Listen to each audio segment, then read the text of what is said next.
Bom dia para você. Louvado seja o nome de Deus, porque pela graça e poder do Senhor estamos juntos outra vez. Nosso assunto de hoje é um dos mais especiais que nós já estudamos. Pela graça e poder do Senhor, nós vamos estudar o último sermão, o último apelo divino. Há 6.000 anos o Senhor tem mandado mensagens e tem pregado ao seu povo. Mas hoje você vai conhecer qual será o último, qual tem sido o povo que Deus tem preparado para pregar este último sermão ao mundo. Hoje você vai conhecer o conteúdo dessa mensagem. Vamos orar juntos? Senhor Deus, bendito seja o teu nome, por nos avisar antes que aconteça, por nos envolver na tua obra, por estar conosco nessa grande missão. Abençoa essa pessoa que está ouvindo, que ela faça parte, Senhor, enviando avante para todas as pessoas, como bom missionário, estas mensagens, Senhor Deus, de pregação a tempo e a fora de tempo. Em tuas mãos entrego, Senhor, em nome de Jesus, a responsabilidade de pregar agora, pedindo o teu Santo Espírito, em nome de Jesus. Amém. O seu programa A Tocha está começando.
Vi descer do céu outro anjo que tinha grande poder, e a terra foi iluminada com a sua glória.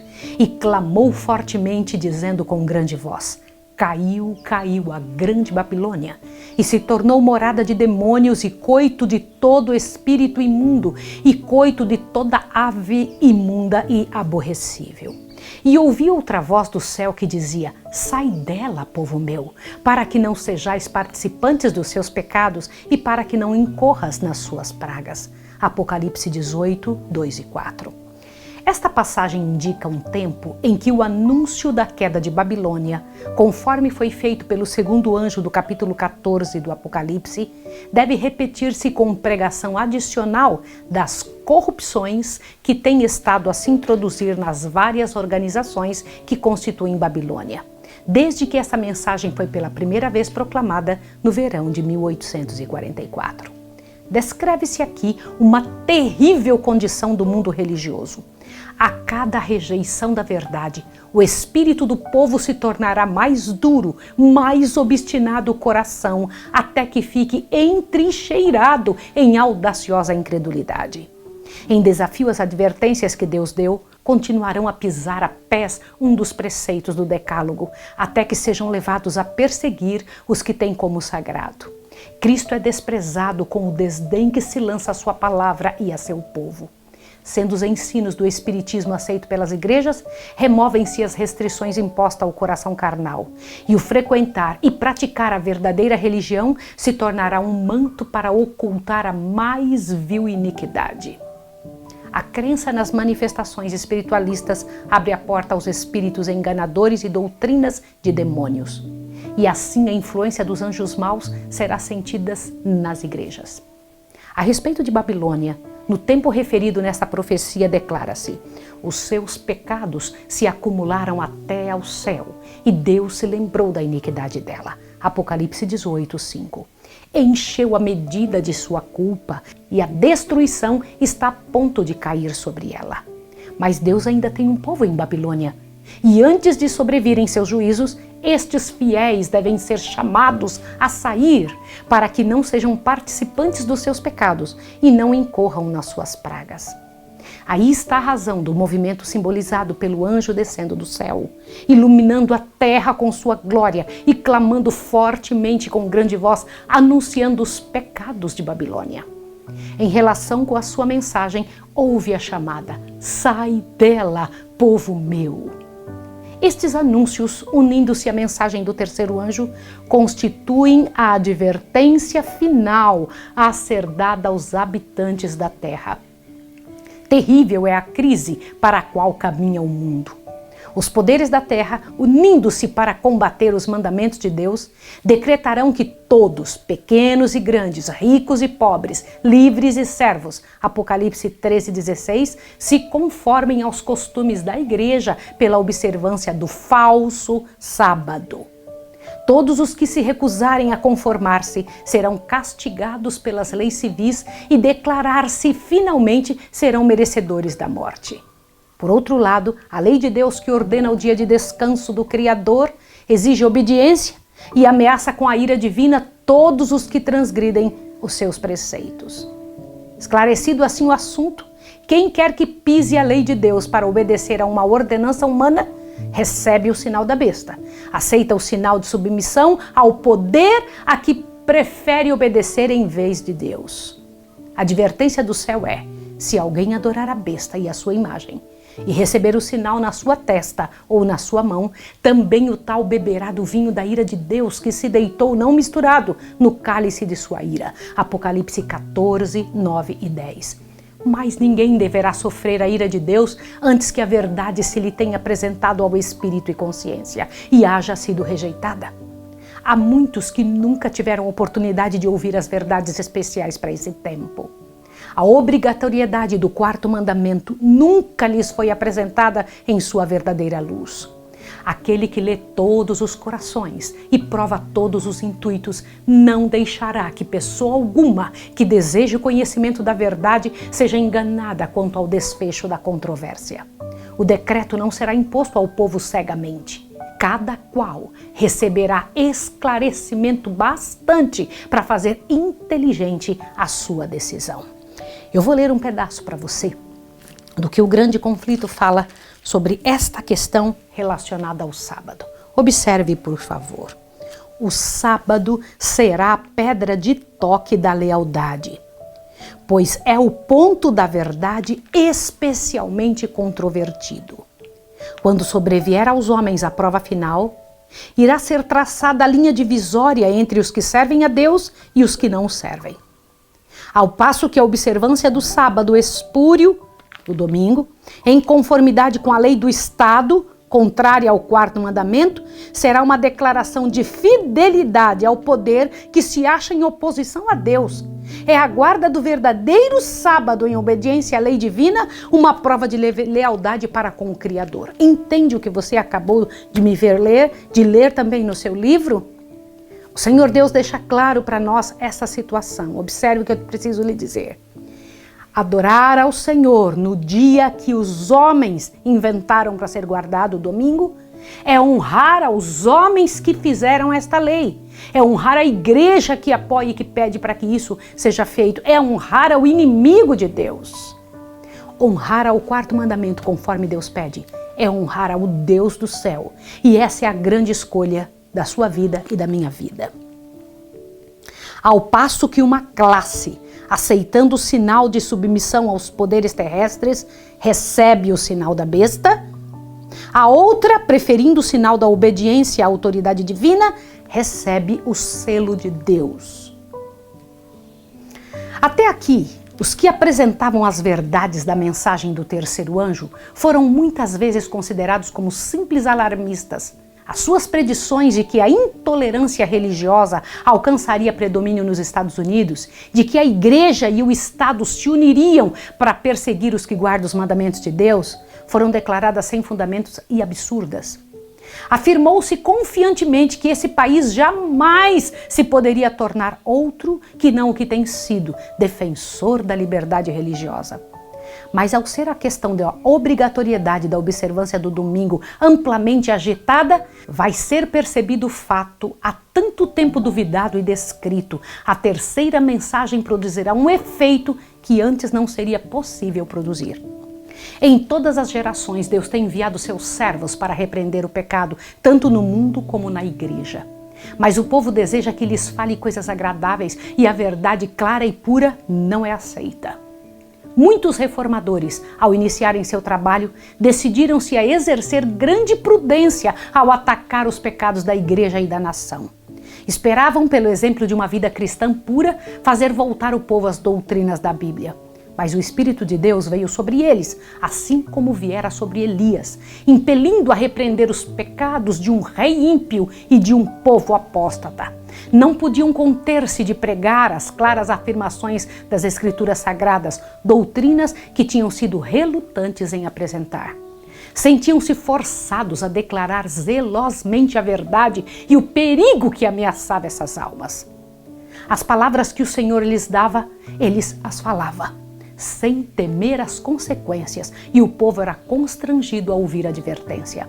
Assim será proclamada a mensagem do terceiro anjo. Ao chegar o tempo para que ela seja dada com o máximo poder, o Senhor operará por meio de humildes instrumentos, dirigindo a mente dos que se consagram ao seu serviço. Os obreiros serão muito mais qualificados pela unção de seu espírito do que pelo preparo das instituições de ensino. Homens de fé e oração serão constrangidos a sair com zelo santo, declarando as palavras que Deus lhes dá. Os pecados de Babilônia serão revelados. Os terríveis resultados da imposição das observâncias da igreja pela autoridade civil, as incursões do espiritismo, os furtivos, mais rápidos progressos do poder papal, tudo será desmascarado. Por meio destes solenes avisos, o povo será comovido. Milhares de milhares que nunca ouviram palavras como estas irão escutar. Aleluia! Com espanto ouvirão o testemunho de que Babilônia é a igreja caída por causa de seus erros e pecados, por causa de sua rejeição da verdade enviada do céu para ela. Ao ir o povo a seus antigos ensinadores, com a urgente pergunta: são estas coisas assim? Os ministros apresentam fábulas, profetizam coisas agradáveis para acalmar os temores do povo e silenciar a consciência despertada. Mas vendo que muitos se recusaram a satisfazer-se com a mera autoridade dos homens, pedindo um claro "assim diz o Senhor", o ministro popular, semelhante aos fariseus da antiguidade, cheio de ira por ser posto em dúvida a sua autoridade, denunciará a mensagem como sendo de Satanás e agitará as multidões amantes do pecado para falar mal e perseguir aqueles que proclamam estas verdades. Quando a controvérsia se estender a novos campos, e sendo a atenção do povo chamado para a lei de Deus pisada a pés, Satanás entrará em ação. O poder que acompanha a mensagem apenas enfurecerá os que a ela se opõem. O clero empregará esforços quase sobre-humanos para excluir a luz, receoso de que ilumine seus rebanhos. Por todos os meios ao seu alcance, irão se esforçar por evitar todo o estudo desses assuntos vitais. A igreja apelará para o braço forte do poder civil e nessa obra irão se unir romanistas e protestantes. Ao tornar-se o movimento em prol da imposição do domingo mais audaz e decidido, será invocada a lei contra os observadores dos mandamentos. Serão ameaçados com multas e prisões, e alguns se oferecerão posições de influência e outras recompensas e vantagens, com suborno para que renunciem à sua fé.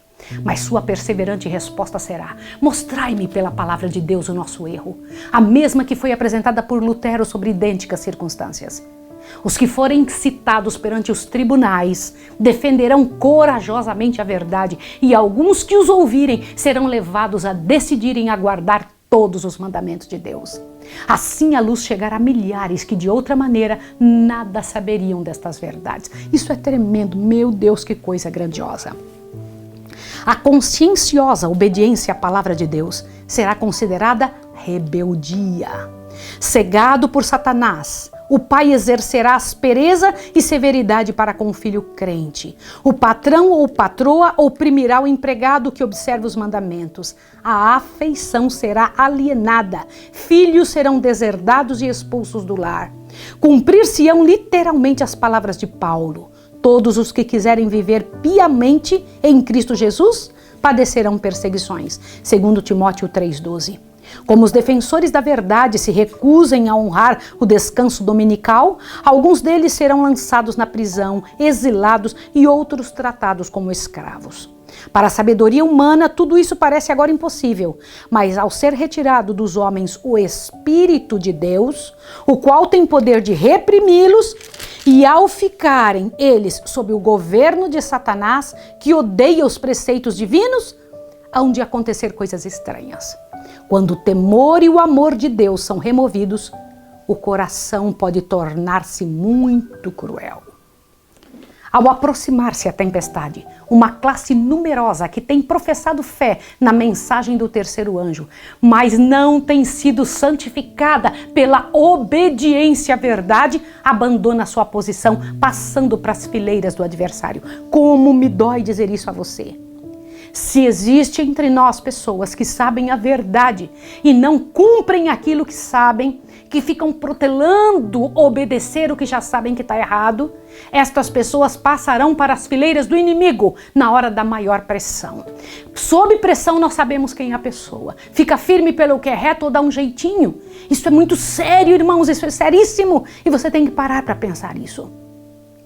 Unindo-se ao mundo e participando de seu espírito, chegam a ver as coisas quase sob a mesma luz e, em vindo à prova, estão prontos a escolher o lado fácil, o lado popular. Homens de talento e maneiras agradáveis que se haviam já regozijado na verdade, empregam sua capacidade em enganar e transviar as almas. Presta atenção nessa frase agora. Tornam-se os piores inimigos de seus antigos irmãos. Quando os observadores do sábado forem levados perante os tribunais para responder por sua fé, estes apóstatas serão os mais ativos agentes de Satanás para representá-los falsamente e os acusar. E por meio de falsos boatos e insinuações, incitar os governantes contra eles. Meu Deus, que eu não seja uma destas pessoas. Nesse tempo de perseguição, irá ficar provada a fé dos servos do Senhor. Deram fielmente a advertência, seguindo tão somente a Deus e a sua palavra. O Espírito Divino, atuando em seu coração, constrangeu-os a falar. Estimulados por um santo zelo e forte impulso divino, cumprem seu dever sem deter-se para calcular as consequências de falar ao povo a palavra que o Senhor lhes dera. Não consultaram seus interesses temporais, tampouco procuraram defender sua reputação ou vida. Todavia, quando a tempestade de oposição e vitupério irromper sobre eles, alguns, vencidos pela consternação, estarão prontos para exclamar: se tivéssemos previsto as consequências de nossas palavras, teríamos guardado o silêncio. Acham-se cercados de dificuldades. Satanás os assalta com cruéis tentações. A obra que empreenderam parece muito além de sua habilidade para levarem a termo. Estão quase a sucumbir. Foi-se o entusiasmo que os animava. Contudo, não podem voltar. Então, sentindo o seu completo desamparo, se refugiam naquele que é poderoso em busca de auxílio. Lembram-se de que as palavras que falaram não eram suas, mas daquele que os mandou dar advertência. Deus lhe pôs a verdade no coração e não podem eximir-se de proclamá-la. As mesmas provações foram experimentadas por homens de Deus nos séculos passados. Wycliffe, Hus, Lutero, Tyndale, Baxter, Wesley insistiam em que todas as doutrinas fossem submetidas à prova da Bíblia, declarando que renunciariam a tudo o que esta condenasse. Contra esses homens desencadeou-se a perseguição com fúria implacável. Não cessaram, porém, de declarar a verdade.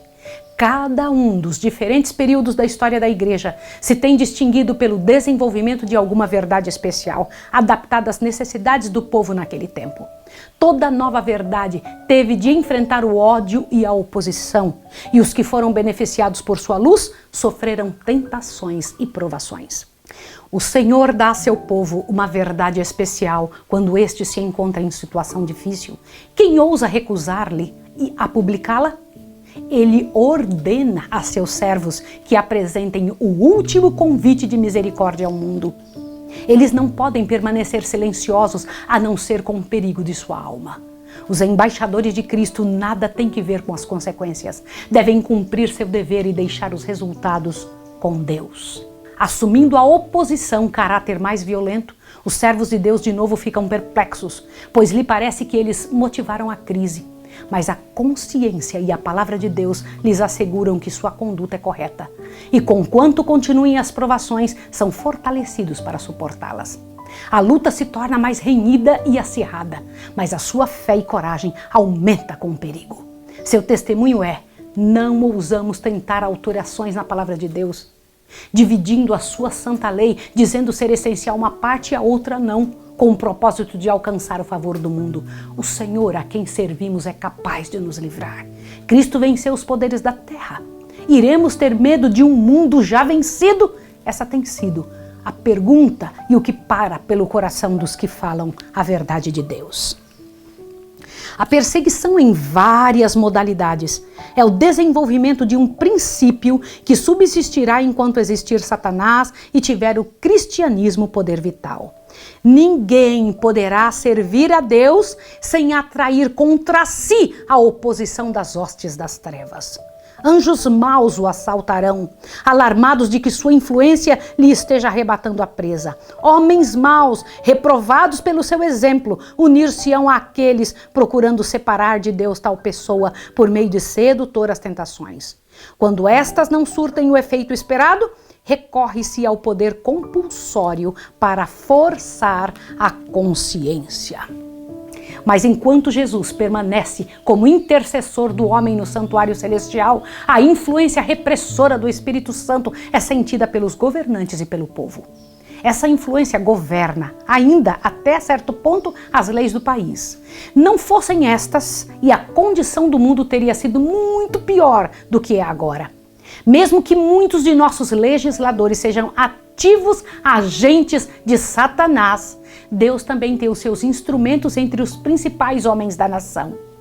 O inimigo incita seus servos a que proponham medidas que estorvariam grandemente a obra de Deus, mas estadistas que temem ao Senhor são influenciados por santos anjos para que se oponham a estas propostas com argumentos poderosos. Assim, um pequeno grupo de homens sustará poderosa corrente de males. A oposição dos inimigos da verdade será restringida, a fim de que a mensagem do terceiro anjo possa efetuar a sua obra. Aleluia, Senhor! Quando for dada a advertência final, prenderá a atenção das pessoas influentes por meio de quem o Senhor está agora a operar, e algumas delas a aceitarão, irão se manter com o povo de Deus durante o grande tempo de angústia. O anjo que se une na proclamação da mensagem do terceiro anjo deve iluminar a terra toda com sua glória. Predisse com isto uma obra de extensão mundial e de extraordinário poder. O movimento adventista de 1840 a 1844 foi uma manifestação gloriosa do poder de Deus. A mensagem do primeiro anjo foi levada a todos os postos missionários do mundo e em alguns países houve o maior interesse religioso que se tem testemunhado em qualquer nação desde a reforma do século XVI. Mas isso deve ser superado pelo poderoso movimento sobre a última advertência do terceiro anjo. Irmãos, vocês ouviram isso? Será muito maior agora. Esta obra será semelhante ao dia de Pentecostes. Assim como a chuva temporã foi dada no derramamento do Espírito Santo no início do Evangelho, para efetuar a germinação da preciosa semente, a chuva serôdia será dada em seu final para amadurecimento da seara.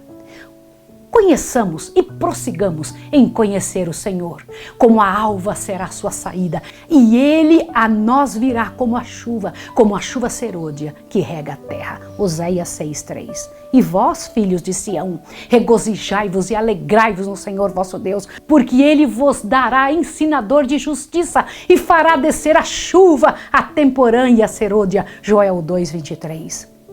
E nos últimos dias acontecerá, diz o Senhor Deus, que do meu espírito derramarei sobre toda a carne. E acontecerá que todo aquele que invocar o nome do Senhor será salvo. Atos 2, 17 e 21.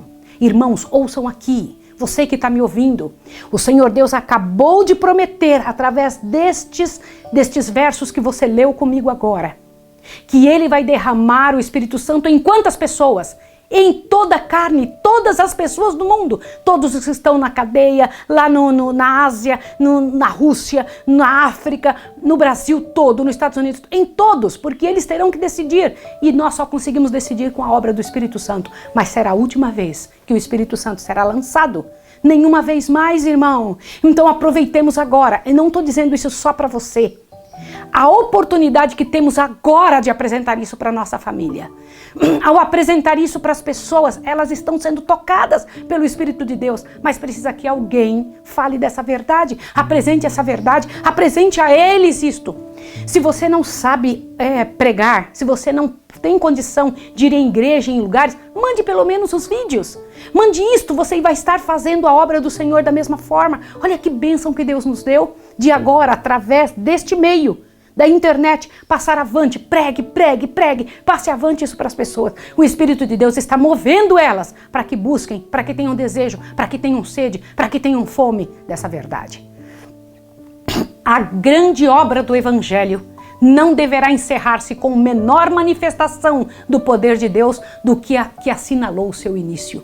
As profecias que se cumpriram no derramamento da chuva temporã no início do Evangelho devem novamente cumprir-se na chuva serôdia no fim do mesmo. Eis aí os tempos do refrigério que o apóstolo Pedro esperava quando disse: arrependei-vos, pois e convertei-vos, para que sejam apagados os vossos pecados, e venham assim os tempos de refrigério pela presença do Senhor, e envie Ele a Jesus Cristo. Atos 3, 19 e 20. Aleluia! Servos de Deus com o rosto iluminado e a resplandecer de santa consagração, apressar-se-ão de um lugar para outro para proclamar a mensagem do céu. Você pode ser um desses servos que vão para todos os lugares com o rosto iluminado levando a mensagem. Você pode não estar lá em pessoa, mas você vai mandando as mensagens por todos os lugares. Por milhares de vozes em toda a extensão da terra será dada a advertência. Acontecerão prodígios, os doentes serão curados e sinais e maravilhas seguirão os crentes. Satanás também opera com prodígios de mentira, fazendo até mesmo descer fogo do céu à vista dos homens. Apocalipse 3:13. Você sabia disso? Que Satanás vai estar de um lado fazendo milagres e do outro lado, como você acabou de ler junto comigo, também os servos de Deus vão estar fazendo milagres. Assim os habitantes da terra serão levados a decidir-se.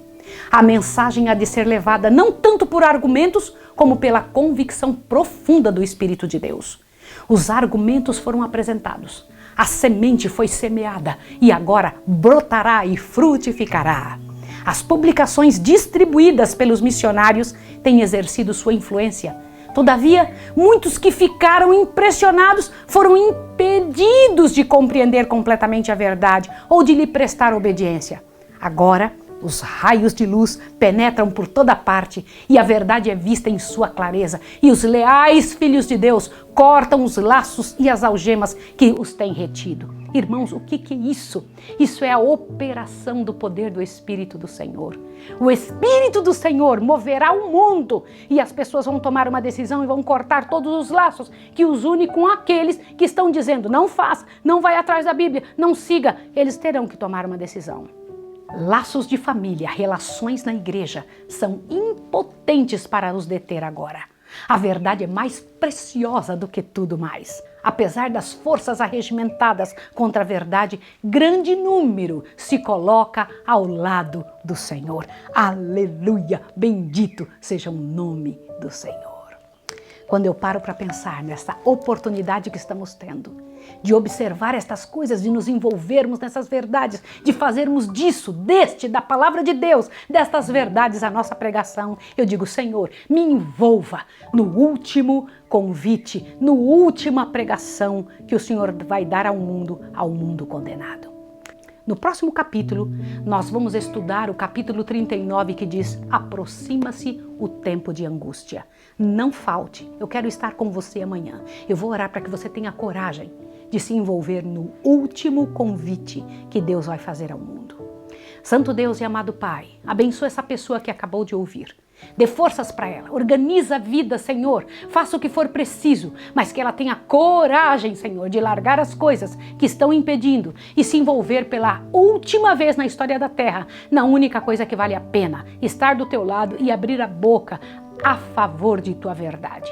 Em nome de Jesus. Amém. Que Deus abençoe você e até amanhã.